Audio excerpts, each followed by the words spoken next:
നമസ്കാരം, media for വാർത്തകളിലേക്ക് സ്വാഗതം. ഞാൻ അമൃത. ആദ്യം നോക്കാം പ്രധാന വാർത്തകൾ നിങ്ങൾക്കായി സമർപ്പിക്കുന്നത് ലക്ഷ്മി ഗോൾഡ്, ഉങ്ങിച്ചോട്, ചെറുശ്ശേരി. ഫോൺ 9539080053. പൂത്തറയ്ക്കൽ വിശുദ്ധ റോക്കിയുടെ ദേവാലയത്തിൽ വിശുദ്ധ റോക്കിയുടെയും വിശുദ്ധ സെബസ്ത്യാനോസിന്റെയും സംയുക്ത തിരുനാൾ ഭക്തി നിർഭരമായി ആഘോഷിച്ചു. നിരവധി വിശ്വാസികൾ തിരുനാൾ ആഘോഷത്തിൽ പങ്കെടുത്തു.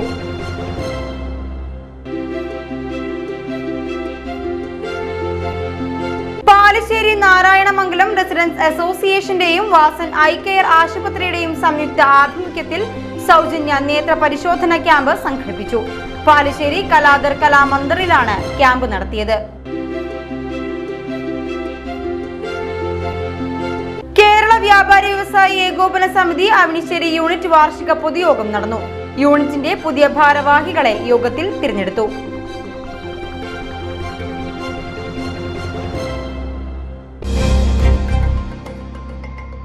വാർത്തകൾ വിശദമായി. പൂത്തറയ്ക്കൽ വിശുദ്ധ റോക്കിയുടെ ദേവാലയത്തിൽ വിശുദ്ധ റോക്കിയുടെയും വിശുദ്ധ സെബസ്ത്യാനോസിന്റെയും സംയുക്ത തിരുനാൾ ഭക്തി നിർഭരമായി ആഘോഷിച്ചു. നിരവധി വിശ്വാസികൾ തിരുനാൾ ആഘോഷത്തിൽ പങ്കെടുത്തു. തിരുനാൾ ദിനമായ ഞായറാഴ്ച രാവിലെ 6 മണിക്ക് വിശുദ്ധ കുർബാന നടന്നു. തുടർന്ന് രാവിലെ 10:30 നടന്ന ആഘോഷമായ തിരുനാൾ പാർട്ട് കുർബാനയ്ക്ക് children's ministry director father Paul Muttath മുഖ്യ കാർമ്മികനായി. Thrissur saint Thomas college principal father doctor Martin Kolamprath വചന സന്ദേശം നൽകി.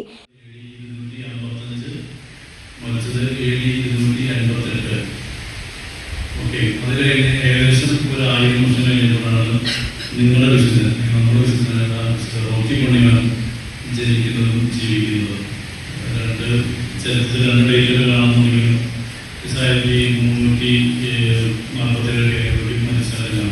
ഏകദേശം 1000 വർഷം കഴിഞ്ഞു. അതും കഴിഞ്ഞ് ഏകദേശം 1000 വർഷം കഴിഞ്ഞാണ് നമ്മളിവിടെ ജീവിച്ചിരിക്കുന്നത്. നമ്മൾ തമ്മിൽ നടത്തിയിരുന്നത് ഈ 1000 വർഷങ്ങളിലെ ഗ്യാപ്പാണ്. 1000 വർഷം കഴിഞ്ഞ് റോക്കി ഒന്നും 1000 വർഷം കഴിഞ്ഞ് നമ്മളൊന്നും ജീവിക്കുകയാണ്. അടുത്തത് നമ്മിൽ നിന്നും ഒരു വിശുദ്ധ ഉണ്ടാവേണ്ട സമയമായിരിക്കും.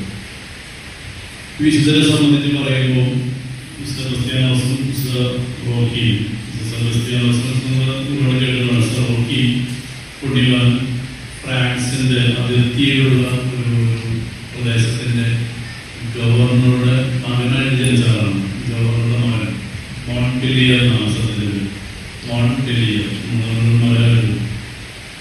20ാമത്തെ വയസ്സിൽ ഈ ഗവർണർ ഭാര്യ മരിച്ചു പോകുന്ന സന്ദർഭത്തിൽ ഈ ഗവർണറായിട്ട് തന്നെ പുത്രനെ പ്രഖ്യാപിച്ചിട്ടാണ് ഈ അദ്ദേഹം മരിച്ചു പോകുന്നതെങ്കിലും അപ്പനം മരിച്ചു പറഞ്ഞ സമയം തന്നെ ഉടൻ തന്നെ അദ്ദേഹം ഗവർണറായ അദ്ദേഹം തൻ്റെ സ്വത്തുക്കളെല്ലാം തന്നെ കംപ്ലീറ്റ് കാര്യങ്ങൾ എല്ലാം ഉൾപ്പെടെ സാധുക്കൾക്ക് വീതിച്ചു കൊടുത്തുകൊണ്ട് ഫ്രാൻസിസ്കൻ സഭയിൽ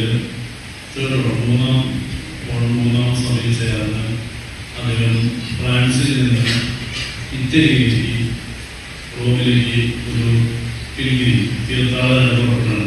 ഉണ്ടായിരുന്നെല്ലാം വിട്ടിട്ട് നമ്മൾ തീർത്ഥാടനം അങ്ങനെയല്ലല്ലോ. ഇടവക വികാരി father Jijo Pidiyath, general convener Jose Chirayath, കൈക്കാരന്മാരായ ആന്റണി വടക്കേത്തല, റപ്പായ് പുല്ലോക്കാരൻ എന്നിവർ തിരുനാൾ ആഘോഷത്തിന് നേതൃത്വം നൽകി. പാലശ്ശേരി നാരായണമംഗലം റെസിഡൻസ് അസോസിയേഷന്റെയും വാസൻ ഐ കെയർ ആശുപത്രിയുടെയും സംയുക്ത ആഭിമുഖ്യത്തിൽ സൗജന്യ നേത്ര പരിശോധന ക്യാമ്പ് സംഘടിപ്പിച്ചു. പാലശ്ശേരി കലാദർ കലാമന്ദിറിലാണ് ക്യാമ്പ് നടത്തിയത്.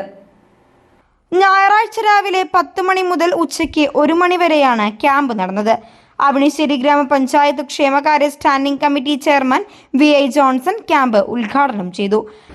നാരായണമംഗലം റെസിഡൻസ് അസോസിയേഷനും അതേപോലെ തന്നെ വാസൻ ഐ കെയറും സംയുക്തമായിട്ട് ഇന്നിവിടെ സൗജന്യ നേത്ര പരിശോധന ക്യാമ്പിന് തുടക്കം കുറിക്കാൻ പോകും.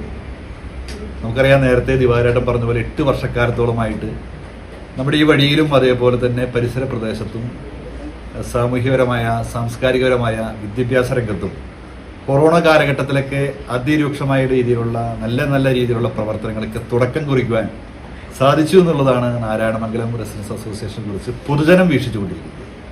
അത്തരത്തോളം മഹത്തരമായിട്ടുള്ള പ്രവർത്തനം കാഴ്ചവെക്കുന്ന ഒരു സംഘടന നമ്മുടെ ഈ പാലിശ്ശേരി പ്രദേശത്ത് ഉണ്ടോ എന്ന് പോലും സംശയിക്കുന്ന ഒരു സ്ഥിതിവിശേഷത്തിലേക്ക് പോയിക്കൊണ്ടിരിക്കുക. അപ്പം അത്തരത്തിലുള്ള പ്രവർത്തനങ്ങൾ കഴിഞ്ഞ 8 വർഷക്കാലത്തോളം ചെയ്തുകൊണ്ടിരിക്കുന്ന ഒരു പ്രസ്ഥാനം ഇന്ന് നേത്ര പരിശോധനാ ക്യാമ്പിലേക്ക്, അതായത് ആരോഗ്യരംഗത്തേക്ക് കടന്നിരിക്കുകയാണ്. ഇന്ന് ലോകം മുഴുവൻ നമുക്കറിയാം, നമുക്ക് നമ്മുടെ ശരീരത്തിൽ എന്തെല്ലാം അവയവങ്ങളുണ്ടെങ്കിലും കണ്ണില്ല എന്നുണ്ടെങ്കിൽ അവൻ്റെ ജീവിതം മുന്നോട്ട് പോകുന്നതിൽ പലതരത്തിലുള്ള താളത്തെറ്റുകൾ ഉണ്ടാകുന്ന ഒരു കാലഘട്ടത്തിലാണ് പോയിക്കൊണ്ടിരിക്കുക. ലോകത്തിൻ്റെ ഗതിവിധികൾ കാണുവാനായിട്ട്, കേൾക്കുവാനായിട്ട്, മനസ്സിലാക്കുവാനായിട്ട്, അതായിട്ട് ബന്ധപ്പെട്ടുകൊണ്ട് പൊരുത്തപ്പെട്ടുകൊണ്ട് മുന്നോട്ട് പോകുവാൻ കണ്ണ് എന്ന് പറയുന്ന ഒരു അവയവം ഏറ്റവും മർമ്മപ്രധാനമായിട്ടുള്ള ഒരു അവയവമാണ് അറിയാം. അപ്പോൾ ഈ നമുക്കറിയാം, സോഷ്യൽ മീഡിയ ആയിട്ട് ബന്ധപ്പെട്ടുകൊണ്ട് നമ്മൾ ഇന്നത്തെ ഈ ആധുനിക കാലഘട്ടത്തിൽ ഫോൺ ഏകദേശം ഒരു ദിവസം 24 മണിക്കൂർ ഉണ്ടെങ്കിൽ മഹാഭൂരിപക്ഷം സമയങ്ങളിലും കുട്ടികൾ മുതൽ മുതിർന്നവർ വരെ ഈ ഫോണും അതേപോലെ തന്നെ മറ്റുള്ള ആധുനിക ഇലക്ട്രോണിക് ഉപകരണങ്ങൾ നോക്കി കണ്ടുകൊണ്ടിരിക്കുന്ന ഒരു സ്ഥിതിവിശേഷത്തിന്റെ ഭാഗമായിട്ട് ഇന്ന് ലോകത്തിൽ മഹാഭൂരിപക്ഷം വ്യക്തികൾക്കും കണ്ണിന്റെ കാഴ്ച ശക്തി കുറയുന്ന ഒരു കാലഘട്ടത്തിൽ പോയി.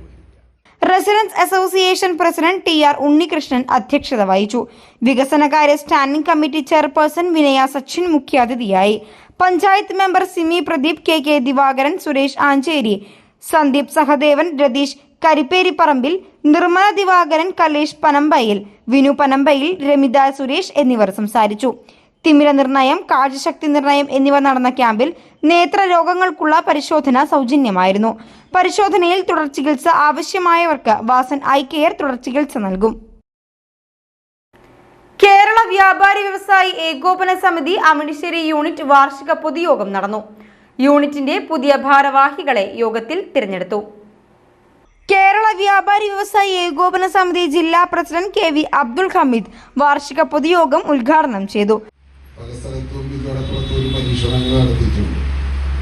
ജില്ലയില് 2 വർഷം മുമ്പ് 3 വർഷം മുമ്പ് നമ്മൾ ഒരു മെമ്പർഷിപ്പ് ക്യാമ്പയിനും അതോടനുബന്ധിച്ച് യൂണിറ്റ് ഇല്ലാത്ത സ്ഥലങ്ങളിലൊക്കെ യൂണിറ്റുകൾ ഉണ്ടാക്കാൻ ശ്രമിച്ചപ്പോൾ അതില് മിക്കവാറും കുറെ മണ്ഡലങ്ങളിലൊക്കെ വ്യത്യസ്തമായ മേഖലകളിൽ യൂണിറ്റുകൾ ഉണ്ടായെങ്കിലും കൊല്ലൂർ മേഖലയിലാണ് ഏറ്റവും കൂടുതൽ യൂണിറ്റുകൾ സംഘടിപ്പിക്കപ്പെട്ടത്. അതിൽ തന്നെ ഇന്നും എല്ലാ യൂണിറ്റുകളും ഒരുപോലെ പ്രവർത്തിക്കുന്ന സ്ഥലവും നിങ്ങളുടെ കൊല്ലൂർ നിയോജകമണ്ഡലം. ചില സ്ഥലത്ത് അന്നത്തെ ഒരു ആവേശത്തിന് 1-2 യൂണിറ്റൊക്കെ ഉണ്ടാക്കി. കഴിഞ്ഞ ദിവസം വിനോദ് പറയുന്ന ഒരു സ്ഥലത്ത് ചെന്നപ്പോൾ പ്രസിഡന്റിനും സെക്രട്ടറിനെ മാത്രമേ കാണുള്ളൂ, വേറെ ആരും വന്നിട്ടില്ലല്ലോ. അതൊരു പുതിയ യൂണിറ്റ് ഉണ്ടാക്കിയ ഒരു സ്ഥലമാണ്. 10-25 പേരെ ഉണ്ടായിരുന്നുള്ളൂ. പക്ഷെ ആരും പൊതുയോഗത്തിന് വന്നില്ല എന്നൊരു പരാതി പറയുന്നത് കേട്ടു. അപ്പൊ അതൊക്കെ വെച്ച് കമ്പയർ ചെയ്യുമ്പോൾ നിങ്ങൾ ഇത്രയും ആളുകളോട് വന്നിട്ടുണ്ട്, ഭംഗിയായി പ്രവർത്തിക്കുന്നുണ്ട്, എല്ലാ കാര്യങ്ങളും കണക്കും റിപ്പോർട്ടും ഒക്കെ വളരെ കൃത്യതയോടുകൂടി അവതരിപ്പിച്ചിട്ടുണ്ട്. എന്തായാലും ആ സംഘടനാ ബോധത്തിന് ഒരിക്കൽ കൂടി ജില്ലാ കമ്മിറ്റിയുടെ പേരിൽ അഭിനന്ദനങ്ങൾ അറിയിക്കുക. നമ്മൾ ഒരുമിച്ച് നിൽക്കുമ്പോൾ അതിൻ്റെ നേട്ടങ്ങൾ ഉണ്ടാവും തീർച്ചയായും. വ്യാപാര മേഖലയിൽ ഇത്രയേറെ ആളുകൾ സംസ്ഥാനത്തൊട്ടാകെ സംഘടിച്ചു നിൽക്കുന്നത് വെറുതെയല്ല. അവർക്കെല്ലാവർക്കും അതൊരു ആശ്രയമാണ്. നമ്മുടെ ജില്ലയിലേക്ക് വരുമ്പോൾ നമുക്ക് വലിയ ആശ്രയമാണ് സംഘടന. Avanissery unit president PG Venugopal അധ്യക്ഷനായി. Unit secretary PS Suresh, treasurer KL Jose എന്നിവർ റിപ്പോർട്ട് അവതരിപ്പിച്ചു. പുതിയ അംഗങ്ങൾക്ക് യോഗത്തിൽ അംഗത്വ സർട്ടിഫിക്കറ്റുകൾ വിതരണം ചെയ്തു. കേരള വ്യാപാരി വ്യവസായി ഏകോപന സമിതി ജില്ലാ സെക്രട്ടറി ബിജു എടക്കളത്തൂർ, ഒല്ലൂർ നിയോജക മണ്ഡലം ജനറൽ കൺവീനർ CR ശേഖരൻ, വനിതാ വിംഗ് ജില്ലാ പ്രസിഡന്റ് ഷെന ജോർജ്, യൂത്ത് വിംഗ് ജില്ലാ പ്രസിഡന്റ് പ്രതീഷ് പോൾ എന്നിവർ സംസാരിച്ചു. അവണിശ്ശേരി യൂണിറ്റ് പ്രസിഡന്റായി PG വേണുഗോപാൽ, സെക്രട്ടറിയായി PS സുരേഷ് എന്നിവരെ പൊതുയോഗം തിരഞ്ഞെടുത്തു. ചെമ്മാപ്പള്ളിയിൽ വീട്ടുമുറ്റത്ത് നിർത്തിയിട്ട ഓട്ടോയും ബൈക്കും തകർത്ത സംഭവത്തിൽ പ്രതി അറസ്റ്റിൽ. ചെറുപ്പ് പൂച്ചിനിപ്പാടം സ്വദേശി പാറക്കാട്ടുകരക്കാരൻ വീട്ടിൽ ജസ്റ്റു ആണ് അറസ്റ്റിലായത്. ചെമ്മാപ്പള്ളി സ്വദേശി എലുവത്തിങ്കൽ വീട്ടിൽ മേജോയുടെ ഓട്ടോയും ബൈക്കും തകർത്ത കേസിലാണ് അറസ്റ്റ്. ഓട്ടോ ഡ്രൈവറുടെ സഹോദരിയുടെ മകളെ പ്രതി ശല്യം ചെയ്തിരുന്നതായി പറയുന്നു. ഇതേ തുടർന്ന് പെൺകുട്ടിയെ ഓട്ടോ ഡ്രൈവറുടെ വീട്ടിലാണ് നിർത്തിയിരുന്നത്. ഇതിന്റെ വൈരാഗ്യത്തിൽ പ്രതി ഓട്ടോയും ബൈക്കും തകർക്കുകയായിരുന്നു. ഇക്കഴിഞ്ഞ വെള്ളിയാഴ്ച അർദ്ധരാത്രിയോടെയാണ് പ്രതി ഓട്ടോ ഡ്രൈവർ മേജോയുടെ ഓട്ടോയും അദ്ദേഹത്തിന്റെ പിതാവിന്റെ ബൈക്കും തകർത്തത്. ഇരു വാഹനങ്ങളുടെയും സീറ്റുകളടക്കം നശിപ്പിച്ചതിലൂടെ 8000-ഓളം രൂപയുടെ നാശനഷ്ടമുണ്ടായി. അന്തിക്കാട് SHO VM കേഴ്സന്റെ നേതൃത്വത്തിലാണ് പ്രതിയെ അറസ്റ്റ് ചെയ്തത്. പ്രതി Justo Cherpu Anthikad police station പരിധികളിലായി ഒരു വധശ്രമമടക്കം 3 ക്രിമിനൽ കേസുകളിൽ പ്രതിയാണ്. 16-കാരിയെ പീഡിപ്പിച്ച കേസിൽ 28-കാരനായ പ്രതിക്ക് 30 വർഷം കഠിന തടവും പിഴയും. കുഴിക്കാട്ടുകോണം സ്വദേശി വടക്കാഞ്ചേരി വീട്ടിൽ വിഷ്ണുവാണ് ശിക്ഷിക്കപ്പെട്ടത്. Thrissur fast track special POCSO കോടതിയുടേതാണ് ശിക്ഷാവിധി. പ്രായപൂർത്തിയാകാത്ത പെൺകുട്ടിയെ പീഡിപ്പിച്ച കേസിലാണ് പ്രതിയായ വടക്കാഞ്ചേരി വീട്ടിൽ വിഷ്ണുവിന് തൃശൂർ അതിവേഗ പ്രത്യേക പോക്സോ കോടതി കഠിന തടവും പിഴയും ശിക്ഷ വിധിച്ചത്. 30 വർഷം കഠിന തടവ് അനുഭവിക്കുന്നതിനൊപ്പം തന്നെ പ്രതി 5.5 ലക്ഷം രൂപ പിഴ അടയ്ക്കുകയും വേണം. സ്പെഷ്യൽ പോക്സോ കോടതി ജഡ്ജി രമ്യ മേനോൻ ആണ് ശിക്ഷ വിധിച്ചത്. സംഭവം നടന്ന കാലയളവിൽ ചേർപ്പ് SHO ആയിരുന്ന MP സന്ദീപാണ് കേസ് രജിസ്റ്റർ ചെയ്ത് പ്രാഥമിക അന്വേഷണം നടത്തിയത്. പിന്നീട് ഇരിങ്ങാലക്കുട DYSP ആയിരുന്ന TK ഷൈജു അന്വേഷണം ഏറ്റെടുത്ത് കുറ്റപത്രം സമർപ്പിച്ചു. കേസിൽ പ്രോസിക്യൂഷൻ ഭാഗത്തു നിന്ന് 17 സാക്ഷികളെയാണ് വിസ്തരിച്ചത്. 32 പ്രധാന രേഖകൾ കോടതിയിൽ പ്രോസിക്യൂഷൻ ഹാജരാക്കിയിരുന്നു. പബ്ലിക് പ്രോസിക്യൂട്ടർ K സൂരജാണ് പ്രോസിക്യൂഷനായി കോടതിയിൽ ഹാജരായത്. കേസിൽ grade SI Sumal, Jibin K Joseph, സിൻഡി എന്നിവർ അന്വേഷണ സംഘത്തെ സഹായിച്ചു. വ്യാപാരി വ്യവസായി ഏകോപന സമിതി 3 പീടിക യൂണിറ്റിന്റെ നേതൃത്വത്തിൽ പ്രതിഷേധ യോഗവും പ്രകടനവും നടത്തി. പാചകവാതക ക്ഷാമത്തിനും വില വർധനവിനും എതിരെയായിരുന്നു പ്രതിഷേധം. പ്രതിഷേധ പ്രകടനത്തിന് ശേഷം നടന്ന യോഗത്തിൽ 3 Peedika unit vice president MS Siddique അധ്യക്ഷത വഹിച്ചു. Secretary KR Sathyan, youth wing secretary Abdul Samad, വനിതാ wing president KB Beena, unit treasurer Kamarul Haq, MKM Iqbal, Anwar, Hashim, Mehaboob, Chandran എന്നിവർ സംസാരിച്ചു. വ്യാപാരികൾക്ക് വ്യാപാരം നടത്താൻ പറ്റാത്ത ഒരു അവസ്ഥയിലാണ് ഇപ്പോൾ നടന്നുകൊണ്ടിരിക്കുന്നത്. ഹോട്ടലുകളാണെങ്കിൽ അടച്ചിട്ടുണ്ട്, ബേക്കറികൾ, ഇതുപോലുള്ള പല സ്ഥാപനങ്ങളും ഇപ്പം അടഞ്ഞു കിടക്കുകയാണ്.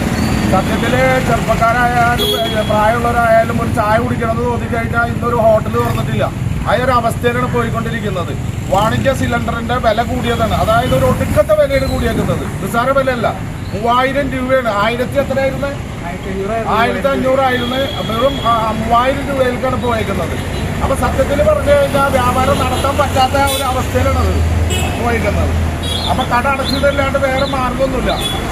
സത്യത്തിൽ കഴിഞ്ഞ 6-ാം തീയതി ഹോട്ടലും ബേക്കറിയും അടച്ചിട്ട് നമ്മള് പ്രതിഷേധം നടത്തിയിരുന്നു.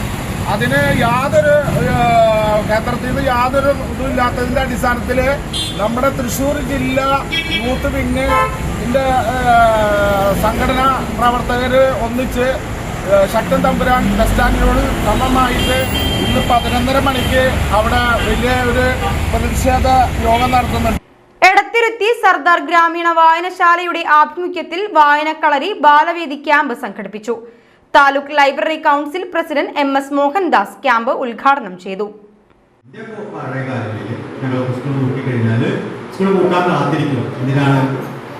നമ്മുടെ അമ്മ വീട്ടിലേക്ക് പോകാൻ വേണ്ടി അല്ലെ, മാമന്റെ വീട്, അപ്പൂപ്പന്റെ വീട്, വെല്ലിച്ചന്റെ വീട്, അങ്ങനെ പല ബന്ധുക്കളുടെയൊക്കെ വീടുണ്ടാവും. ആ വീട്ടില് നമ്മളിങ്ങനെ പോകും. ചിലപ്പോൾ ഒരാഴ്ച കഴിഞ്ഞ് 2 ആഴ്ച അവിടെ താമസിക്കും. അപ്പൊ അവിടെ താമസിക്കുമ്പോൾ എന്താണ്, അവിടെ നമുക്ക് വലിയൊരു സൗഹൃദം പറയുന്നുണ്ടാവും. അവിടെ കുറേ കൂട്ടുകാർ അന്ന് കിട്ടും. ആ കൂട്ടുകാർ അവിടെ വളരും, പിന്നീട് നമ്മൾ ഇവിടെയും വളരും. അങ്ങനെ വളരുമ്പോഴും ആ ബന്ധം അങ്ങനെ ബന്ധപ്പെട്ടു പോകും. പിന്നെ മറ്റൊരു കാര്യം കൂടിയുണ്ട്. അക്കാലത്ത് സ്കൂൾ പഠനം എന്ന് പറഞ്ഞാൽ ഒരു പ്രദേശത്തുള്ള മുഴുവൻ കുട്ടികളും ഒക്കെ തന്നെ പഠിക്കുന്നത് എവിടെയായിരിക്കും? സ്കൂളിലായിരിക്കും. ഒരു ഉദാഹരണം പറയാം. എടത്തിരുത്തി സ്കൂളിൽ, സർക്കാർ സ്കൂളിൽ ഒരു 10-30 വർഷങ്ങൾക്കൊക്കെ മുമ്പ് എടത്തിരുത്തി സ്കൂളിലായിരിക്കും അവിടെ വരുന്ന ബഹുഭൂരിപക്ഷം പിള്ളേർ കുട്ടികൾ ഒരേ സ്കൂളിലായിരിക്കും പഠിക്കാം. വളരെ അപൂർവം പേര് വേറെ എവിടെയെങ്കിലും പോകും. ഇന്ന് സ്ഥിതി അതല്ല. ഇപ്പൊ ഈ ഇരിക്കുന്ന എൻ്റെ മുന്നിലിരിക്കുന്ന കുട്ടികൾ തന്നെ എത്ര സ്കൂളിൽ പഠിക്കുന്നവരായിരിക്കും? എല്ലാവരും ഒരു സ്കൂളിൽ പഠിക്കുന്നവരാണോ? അല്ല, അല്ലേ? ഒരേ സ്കൂളിൽ പഠിക്കുന്നവരല്ല. പക്ഷെ നിങ്ങളെല്ലാവരും അടുത്തടുത്ത് താമസിക്കുന്നവരാണോ? സ്വാഗത സംഘം ചെയർപേഴ്സൺ നീതു സുജേഷ് അധ്യക്ഷത വഹിച്ചു. നാടക പ്രവർത്തകൻ സുധീഷ് അമ്മവീട് ക്ലാസ് എടുത്തു. വായനശാല സെക്രട്ടറി PR ജോഷി, എടത്തിരുത്തി ഗ്രന്ഥശാല സംഘം നേതൃസമിതി കൺവീനർ PA ഷമീർ, വായനശാല പ്രസിഡന്റ് PC ബാലൻ എന്നിവർ സംസാരിച്ചു. ചന്ദ്രാപ്പന്നി സ്വദേശി സതീഷ് കുമാർ വിശാഖപട്ടണത്തിന്റെ പാട്ടോർമ്മകൾ അറ്റ് 365 രണ്ടാം ഭാഗമായ മാനസമൈനേ വരൂ എന്ന പുസ്തകം പുറത്തിറക്കി. തൃശൂർ ലിറ്റററി ഫോറത്തിന്റെ ആഭിമുഖ്യത്തിൽ ചേറൂർ സാഹിതിയാണ് പുസ്തക പ്രകാശനം സംഘടിപ്പിച്ചത്. തൃശൂർ ലളിതകലാ അക്കാദമിയിലായിരുന്നു പുസ്തക പ്രകാശനം. കവിയും ഗാനരചയിതാവുമായ MD രാജേന്ദ്രൻ പുസ്തക പ്രകാശനം നിർവഹിച്ചു. സംവിധായകനും ചിത്രകാരനുമായ അമ്പിളി ആദ്യ പുസ്തകം ഏറ്റുവാങ്ങി. ഗാനരചയിതാവ് ഏങ്ങണ്ടിയൂർ ചന്ദ്രശേഖരൻ, സാഹിത്യകാരൻ K Raghunathan, Sahithi president K Unnikrishnan, Aparna Balakrishnan, I Shanmukhadas, Mohandas Parappurath, Hari P Nair, ഭാവ സൈനുദ്ദീൻ എന്നിവർ സംസാരിച്ചു.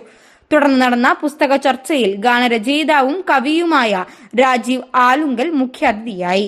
പുസ്തക പ്രകാശനത്തിന്റെ ഭാഗമായി പാട്ടോർമ്മകളുടെ അപൂർവ ചരിത്രം പേറുന്ന ചിത്ര പ്രദർശനവും ഒരുക്കിയിരുന്നു. ഇനി ഇന്നത്തെ സ്വർണ്ണവില. ഇന്നത്തെ സ്വർണ്ണവില നിങ്ങൾക്കായി സമർപ്പിക്കുന്നത് Thekkiniyath jewellers, Aryaratna arcade junction, Thaikkattussery. സ്വർണം ഗ്രാമിന് 13,965 രൂപ, പവന് 1,11,720 രൂപ. പ്രധാന വാർത്തകൾ ഒരിക്കൽ കൂടി. പ്രധാന വാർത്തകൾ നിങ്ങൾക്കായി സമർപ്പിക്കുന്നത് ലക്ഷ്മി ഗോൾഡ്, ഉങ്ങിച്ചോട, ചെറുശ്ശേരി. ഫോൺ 9539080053. പൂത്തറയ്ക്കൽ വിശുദ്ധ റോക്കിയുടെ ദേവാലയത്തിൽ വിശുദ്ധ റോക്കിയുടെയും വിശുദ്ധ സെബസ്ത്യാനോസിന്റെയും സംയുക്ത തിരുനാൾ ഭക്തി നിർഭരമായി ആഘോഷിച്ചു. നിരവധി വിശ്വാസികൾ തിരുനാൾ ആഘോഷത്തിൽ പങ്കെടുത്തു.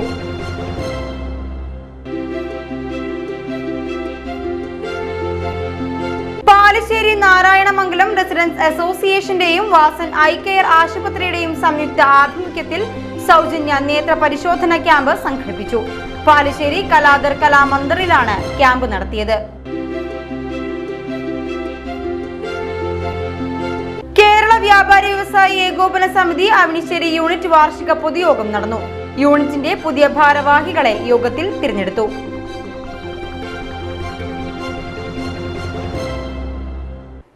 ഇതോടെ ഈ വാർത്താ ബുള്ളറ്റിൻ ഇവിടെ പൂർണ്ണമാകുന്നു. നമസ്കാരം.